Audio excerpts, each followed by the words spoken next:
par notre système de santé publique et sont complètement guéris. J'en appelle à la vigilance de tous et au respect rigoureux des recommandations du Comité national de gestion des épidémies conformément au règlement sanitaire international. Sur proposition du Comité national de gestion des épidémies, j'ai décidé, premièrement, de l'interdiction pour une durée de 30 jours de toutes les manifestations publiques sur l'ensemble du territoire national. Deuxièmement, la suppression temporaire de l'accueil des bateaux de croisière sur le territoire national et le renforcement systématique des contrôles sanitaires au niveau des frontières terrestres, aériennes et maritimes. Troisièmement, la suspension des enseignements dans les écoles et universités pour une durée de 3 semaines à compter du lundi 16 mars 2020. Quatrièmement, le renforcement de la protection des personnels de santé, de sécurité, de défense et de secours mobilisés. Cinquièmement, la suspension des formalités nationales liées au pèlerinage pour l'année 2020 au lieu saint de l'islam et de la chrétienté. Je saisis cette occasion pour lancer un appel solennel à tous nos guides religieux à accompagner le gouvernement et tous les services de l'État concernés dans la mise en œuvre des recommandations du Comité national de gestion des épidémies. S'agissant de la célébration de la fête nationale du 4 avril, je présiderai au Palais de la République une cérémonie de prise d'armes. Toutes les autres manifestations habituellement prévues pour la fête nationale sont annulées sur l'ensemble du territoire national. J'invite toute la population à respecter les mesures d'hygiène individuelles et collectives recommandées et à partager les messages de sensibilisation, de prévention et d'alerte. Je recommande à nos compatriotes de la diaspora vivant dans des zones à forte prévalence de Covid-19 de respecter les dispositions édictées par leur pays d'accueil. Je leur exprime ma solidarité ainsi que celle de toute la nation en ces moments difficiles. Je voudrais faire le résumé en langue nationale wolof. Mbokk Sénégal, bés bi tey di samedi ci weeru mars dajale naa kuréel gi nga xam ne moo yor wàllu feebar yi ci biir Sénégal ñu tuddee ko comité national de gestion des épidémies kuréel googu nag moom moo dajale ñëpp ñuy borom xam-xam ci wàllu kër docteur moo xam professeurs yi la wala docteurs yi wala ñëpp ñi nga xam ne ñu ngi yëngatu ci wàllu woowu ak ñiy saytu feebar bi ak di ko faj dajale naa leen aussi ak waa armée nationale gendarmerie nationale ak police ñu xamee leen ci turu force de défense et de sécurité dajale nañu aussi service yi nga xam ne yëpp tey jii taxaw nañu bokk ci xeex bi nga xam ne nekk na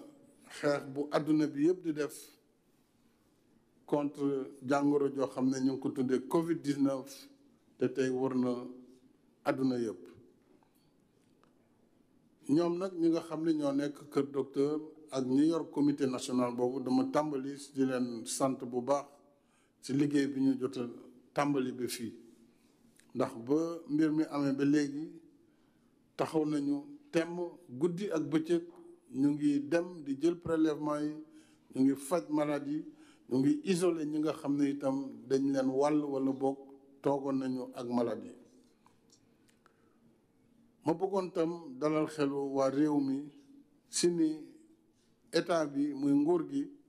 dana jël bépp matukaay bu mu war a jël ngir mën a xeex feebar bi di Covid-19 mu bañ a nekk lor bu mag ci suñu réew. fii ñu toll tey am na li ñuy wax foyer de transmission maanaam feebar bi feeñ na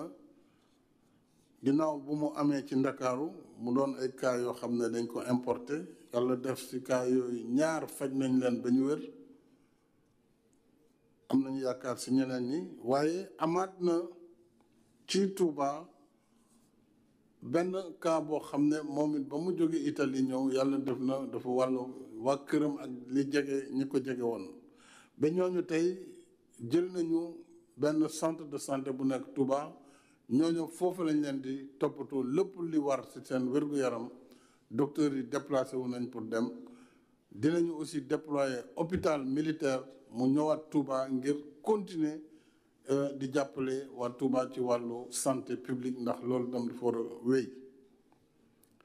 kon mbir moomu nag xew moo indiwaat situation bu bees te tey lu ëpp juróom-ñaar fukki nit ak lu topp ñu ngi leen di topp di leen isolé ni nga xam ne noonu lañ ko war a defee ci feebar bi ngir ñooñu bañ a wàll ñeneen bu fekkee am nañu feebar bi loolu nag moo tax docteur yi nañu bu ñu bañee mbir mi ëpp suñu loxo ba mel ni yenn réew yi faaw ñu fagaru bañ a bàyyi ba mu dal suñu kaw su boobaa suñu ay hôpital ak personnel bi ñu yor du mën a du mën a faj lim boo xam ne dana jégg dayo te bu boobaa Sénégal dootul mën a yenu dootul mën a attan feebar boobu li ngir ñu fagaru nag moo waral ginnaaw matériel yi nga xam ne santaane naa ñu joxe ko ak koppar yi mu laaj ci wàllu wér-gu-yaram ak déplacement équipe yi ak jënd matériel yi protéger ñiy faj ak ñiy protéger ñi feebar war nañu fexe ba lii OMS wax muy organisation mondiale de la santé nga xam ne moom mooy joxe recommandation maanaam ay tegtal yi réew yëpp war a topp ngir bañ feebar bi jéggi dayoo loolu tax ma ne ginnaaw bi ma leen dégloo ñoom experts yi jël naa ay dogal ci li nga xam ne mooy wareefu état mu wareefu nguur gi bi si jiitu mooy dinañu dindi tere ndaje public yi nga xam ne dafay faral di am moo xam ci stade yi moo xam ci bépp xeetu manifestation publique sur l'ensemble du territoire fii diiru fanweeru fan selon ni feebar bi di évoluer ñaareel bi tam gis nañ ne am na bateau yu doon ñëw lu bare di indi ay nit yu jóge bitim réew loolu tam dakkal nañ ko fii ba jëmmi jamono te it wax nañu ñu renforcer contrôle yi ci frontière yi nga xam ne mooy frontière yi ci suuf ci frontière yi ci suuf wala frontière yi nekk ci aéroport yi wala boog yi nekk ci port bi loolu yëpp am nañ waxtaan bu yaatoo yaatu tey pour yokk kattan ak nit ñi ko war a saytu ak matériel bi ñu war a yor pour que tam feebar bi bañ di ñu duggee ci frontière yi ñetteeli mesure bi tam ñu ngi ko jël ginnaaw bi benn xale ci ñi ñu téye woon ci Touba génne dem école am te mu bokkoon ci ñi feebar kon déjà waa classe boobu ak ñamu gisoon ñëpp dañ leen di daal di ñoom itam isolé ngir ñu bañ nag loolu yaatu moo tax ñu jël mesure tëj école yi ci diiru ñetti semaine bon à partir de lundi altine bii di ñëw maanaam école yi day tëj kon mel na nu week-end bi bu paree école yi dañu tëj ci diiru ñetti semaine muy école yu ndaw yi école maternelle ba université ngir ñu éviter moytu lépp loo xam ne dana indi ay jafe-jafe ci wàllu woowu ñeenteel bi tam mooy jël nañ ay dogal pour renforcer protection maanaam kaaraange personnel de santé parce que ñoom itam ñoom docteurs yi ak infirmiers yi ñi nga xam ne ñooy njëkk a jot maladie war nañu bu baax a baax assurer seen kaaraange ci équipement ak ci lépp loo xam ne dana tax ñu moytu ñoom it ñu am contamination ndax feebar bi xamul docteur xamul ministre xamul président xamul maanaam kenn jomb ko mën na dal si ku ne te mën na la dalee nu nekk ndax ki ngay toogal mu lay wàll peut-être sax doo xam ne ku yor feebar bi la loolu tax nag dañ war a gën a fagaru juróomeeli dogal bi tam mooy dañuy taxawal formalité yi nga xam ne tàmbali woon nañ ko jëmale ko ci wàllu aj pour li concerné jullit yi aj màkk wala boog pèlerinage chrétien ñoom it waroon nañ di def seen pèlerinage lu yàggul dem Rome dem Israël def circuit bi ñu daan def loolu yëpp dañ ko arrêté ba jëmmi jamono mënatul donc taxawal nañu formalité yooyu ministre de gouvernement bi waxtaan na ci démb ak yéen loolu tam mu ngi découlé ci li réew yi nga xam ne fa la ñu war a jëm jël nañ ay mesures ne seen réew fi mu nekk dakkal nañ loolu lu mel nu Arabie Saoudite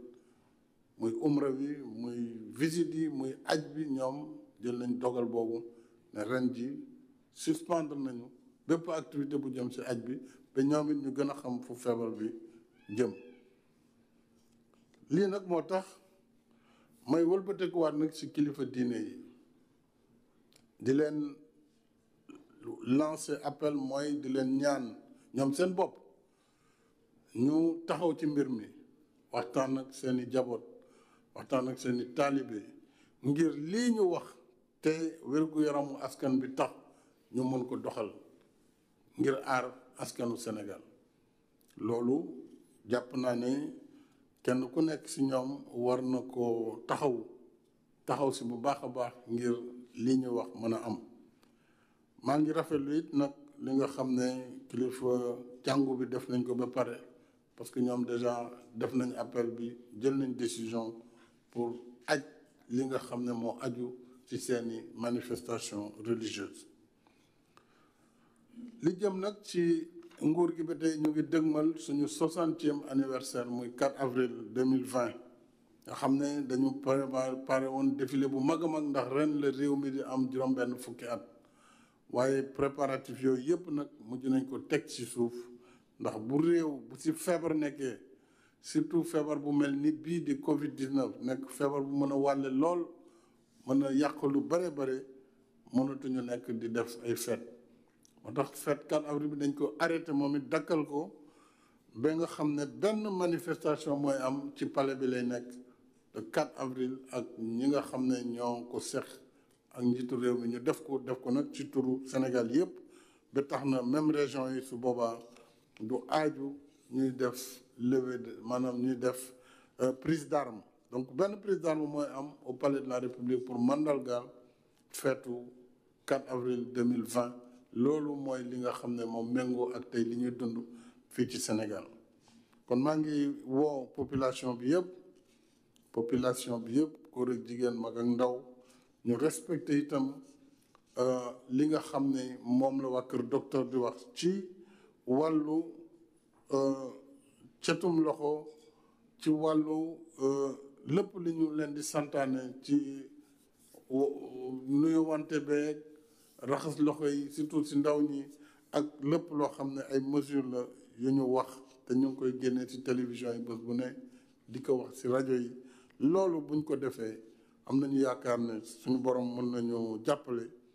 ginnaaw bu ñu fagaroo ñaanee aussi suñu borom jàmm mën na ci am. maa ngi terminé itam ci suñu mbokk yi nekk bitim réew jamono ji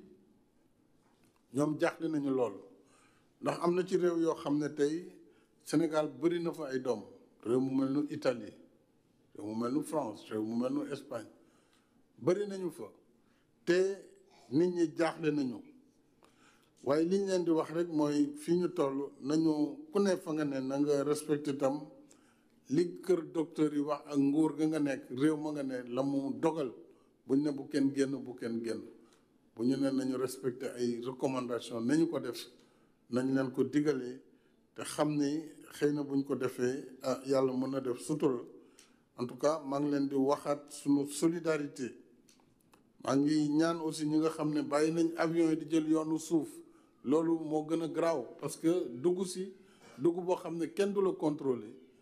loolu da nga lor sa njaboot parce que sa njaboot ngay njëkk a wàll balaa ngay wàll société bi. Donc loolu aussi ñu bàyyi ci xel moo tax faaw ñu renforcer contrôle sanitaire ci frontière terrestre maanaam muy frontière yëpp yu nekk ci buntu Sénégal mais aussi ñu wax leen rek suñu solidarité et dinañ nekk en contact ak ñoom via suñu ambassades yi ak consulat yi ba nga xam ne bu ay situation amee ñu mën leen taxawu ñoom it ak fu ñu mënti dëkk. lii moo doon ci gàttal kàddu yi nga xam ne tey amoon nañ ko fi ginnaaw bu ñu xoolee situation bu bees bi di ñaan yàlla nag mu yem fii ndax ñu mën a jublu ci yeneen i mbir kon maa ngi sant ñëpp di gërëm ñëpp wasalaam.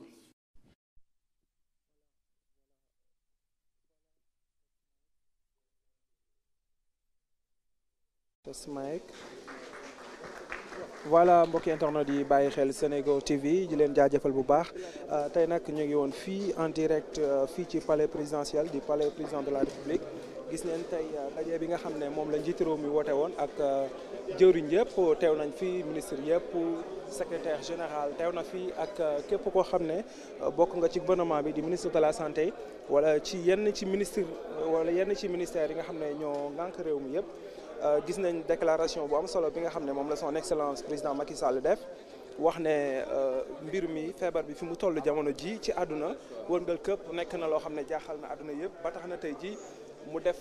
jàkkaarloo bu am solo gannaaw ba mu waxtee rek ministre yi lu toll ci ñaari waxtu jël pause 30 minutes dellu si waat na wax lire discours bi comme nañ ko xamee lépp loo xam ne mooy cérémonie wala lépp loo xam ne mooy mbir moo xam ne dañ ko def ci biir dëkk bi di Sénégal jamono ji aaye nañu ko ci réew mi daal nga këpp fépp daal ci biir réew mi Sénégal s'il vous plaît maa ngi ok excuse-moi comme fi nga xam ne ñu nekk mooy Sénégal interdit nañ lépp loo xam ne cérémonie la jamono ji may wax ak yow interdit nañ ko pour am xam naa dañuy bàyyi en attendant ñu vérifier yi nga xam ne nan la ñuy xool en attendant ñu xool kilifa diine yi nga xam ne ñoo da ci dëkk bi ndax jamono ji ñu nekk nag ëtt kër yi diine yëpp ñoo ngi am programme religieux jamono ji ñoo ngi am programme religieux xam naa nag danañ xam nan la kilifa diine yi def mais daal nañ jàpp ne jamono ji président de la république yëkkati na ay kàddu wax ne lépp luy cérémonie wala lépp loo xam ne dañuy dajaloo askan bi di ci waxtaan wala askan bi dajaloo mën na indi dara wala mën na yokk doomu jàngoro bi kenn xamul Sénégal ko xam ne jamono ji lu toll ci 19 cas moo ngi fi wala 21 cas bu ngeen ko vérifier ci suñu plateforme senego.com da ngeen gis ne jamono ji nan la feebar bi def ak fan la toll temps réel ba tax na nag président de la république Macky Sall wax na ne interdit nañ lépp luy rassemblement public dafa dajaloo gis nañ suñu mbokki chrétien yi ni ñu defee communiqué bi depuis le 7 loolu la ko suñu président defee tey ji wax ne lépp luy rassemblement école yi ci fàttali aussi tëj nañ leen lu toll ci ñetti semaine maanaam nag interdiction bi nag mu ngi concerné tey ji jamono yi ñuy wax ak yéen ba lu am fanweeri fan maanaam lu toll ci benn weer ci lay duré xam naa suñ ca paree incha allah bu fekkee ne mbir mi mën nañ wax ne yàlla teggil nañu nattu bi rek lépp luy programme dina am mais daal nañ jàpp ne jamono ji fii ñu nekk ci Sénégal président de la République def na ko comme ni ko préfet defee sans communiqué wax ne ngénte yi am ci biir Dakar wala dëj ak lu mu mën a doon képp ku defoon demande rejeté nañ yëpp président nag jot na ko confirmé comme mën nañoo wax maintenant nii lépp mën na fii ci Sénégal interdit nañ lépp luy rassemblement public yaa xam foo ko mën a defee aaye nañu ko lépp ngir mucc wala lépp pour def ba maytu xam doomu jàngoro ji nga xam ne mooy coronavirus di Covid 2019 na la ñuy def mucc ci mu nekkoon seen reporter Seydina Alioune Ndiaye fii ci palais de la République pour Sénégal.